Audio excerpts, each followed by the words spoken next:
Hello and welcome to code with RSV. आज की video में हम लीड कोड की प्रॉब्लम नंबर 242 वैलिड एनाग्राम के बारे में देखेंगे। हम देखेंगे कि इस प्रॉब्लम को हम कैसे अप्रोच कर सकते हैं और कैसे इसको सी शार्प में सॉल्व कर सकते हैं। तो सबसे पहले इसकी प्रॉब्लम स्टेटमेंट देखते हैं। तो इस प्रॉब्लम में हमें दो स्ट्रिंग्स प्रोवाइड की जाती हैं, एक एस और एक टी। हमें इन दोनों के बेस पे ट्रू या फॉल्स रिटर्न करना होता है। अगर टी एस का एक एनाग्राम है तो हम ट्रू रिटर्न करेंगे, अदरवाइज फॉल्स। तो एनाग्राम क्या होता है यहाँ पे इनने एक्सप्लेन किया हुआ है। एनाग्राम एक ऐसा वर्ड या फ्रेज होता है जो ओरिजिनल किसी वर्ड के लेटर्स को रीअरेंज करने पे बनता है। तो देखते हैं कि ये इसका क्या मतलब है। जैसे कि हम यहाँ देखें तो ओरिजिनल वर्ड अगर हमारा एनाग्राम है तो उसको रीअरेंज करके हम नेगेराम इस तरीके से बना सकते हैं। अगर मैं इसमें देखूं तो 1 2 3 ए अल्फ़ाबेट है, यहाँ पे भी 1 2 3 ए है।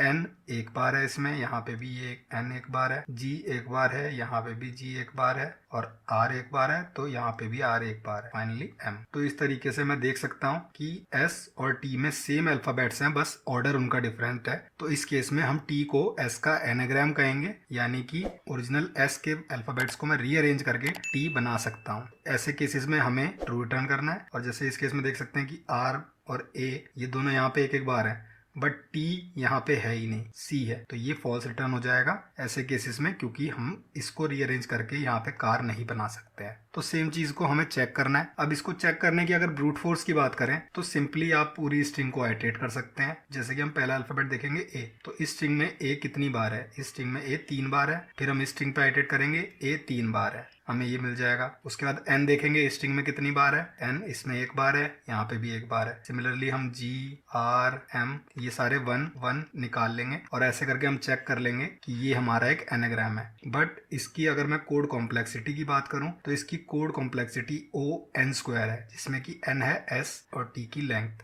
तो अगर आपको ये क्वेश्चन किसी इंटरव्यू में पूछा जाता है तो यूजुअली ये ओ एन स्क्वायर की टाइम कॉम्प्लेक्सिटी वहां एक्सेप्ट नहीं की जाएगी और आपको कुछ एक ऑप्टिमाइज सॉल्यूशन देना होगा। तो इसको हम ऑप्टिमाइज कैसे कर सकते हैं? इसको ऑप्टिमाइज करने के लिए हमें एक डिफरेंट कलेक्शन यूज करनी पड़ेगी, जिस कलेक्शन में हम स्टोर कर सकते हैं जब इसको हम प्रोसेस करेंगे कि ए यहाँ पे कितनी बार आया और यहाँ पे कितनी बार आया, और फाइनली हम कंपेयर कर सकते हैं कि कितनी बार आ रहा है। तो एक तो ये ऑप्शन है कि मैं दो डिफरेंट कलेक्शन दोनों के लिए बना लूँ, इसको प्रोसेस करके यहाँ पे एन जी आर एम जैसे मैंने ये स्टोर किया वैसे कर लूँ, और एक दूसरी कलेक्शन में यहाँ पे स्टोर कर लूँ। तो दोनों को एक एक बार मैं पार्स करके स्टोर कर लूंगा और फाइनली उन दोनों को आपस में कंपेयर कर सकता हूँ। और अगर आप थोड़ा स्पेस बचाना चाहते हैं तो इसकी एक और अप्रोच होती है कि मैं सेम एरे में पहले इसको प्रोसेस करूं और जितनी बार इसमें जो अल्फाबेट आ रहा है वो मैं प्लस करता जाऊं, और फिर बाद में इसको प्रोसेस करूं और जितनी बार इसमें अल्फाबेट हो रहा है मैं उतना माइनस करता जाऊं। तो फाइनली हर अल्फाबेट के लिए मुझे यहाँ पे 0 मिलना चाहिए, 0 0 0, और इस तरीके से मैं उसको प्रोसेस कर सकता हूँ। अगर किसी की भी वैल्यू माइनस में या प्लस में कुछ भी वैल्यू मिलती है 0 को छोड़ के, तो मैं कह सकता हूँ कि ये एनाग्राम नहीं है।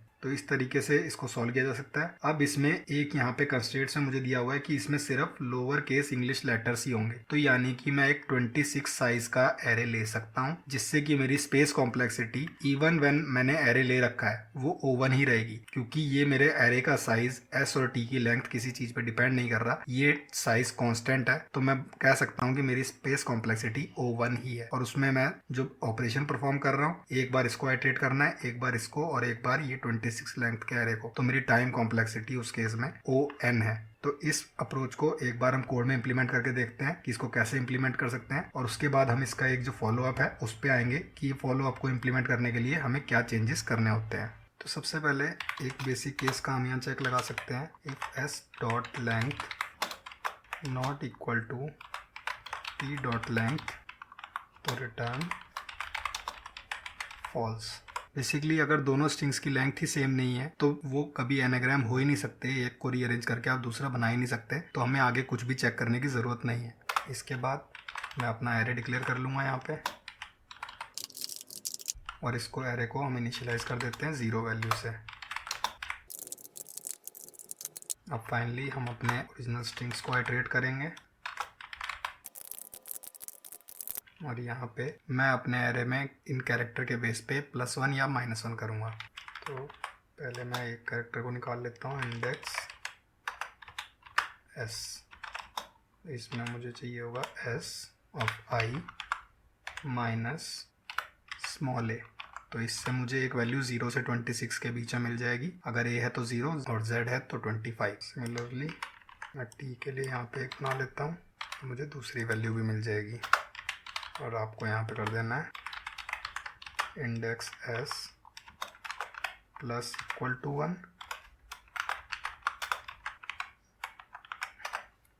और इंडेक्स t माइनस इक्वल 1। और फाइनली मैं अपने एरे पे आइट्रेशन लगा दूंगा। If i not equal to 0 तो रिटर्न फॉल्स। एक भी वैल्यू अगर ऐसी मिली जो 0 नहीं है तो हम यहाँ पे फॉल्स रिटर्न कर देंगे, अदरवाइज सिंपली ट्रू रिटर्न कर देंगे। तो इसको रन करके देखते हैं और मेरे टेस्ट केसेस यहाँ पे पास हो रहे हैं और मैं इसको सबमिट करूँ तो मेरा सॉल्यूशन एक्सेप्ट हो गया है। अब इसके बाद आते हैं इस फॉलोअप पे कि अगर इनपुट में यूनिकोड कैरेक्टर्स हों, basically lower case English characters ना होके कोई भी कैरेक्टर हो सकता है, तो उसमें हम सॉल्यूशन में क्या चेंज करेंगे। बेसिकली उस केस में हम ये अपना एरे यूज नहीं कर सकते क्योंकि कोई भी कैरेक्टर हो सकता है, सिर्फ 26 वैल्यूज से काम नहीं चलेगा। तो उस केस में हम सिंपली यहाँ पे क्या करेंगे कि इसकी जगह हमें डिक्शनरी यूज करनी पड़ेगी।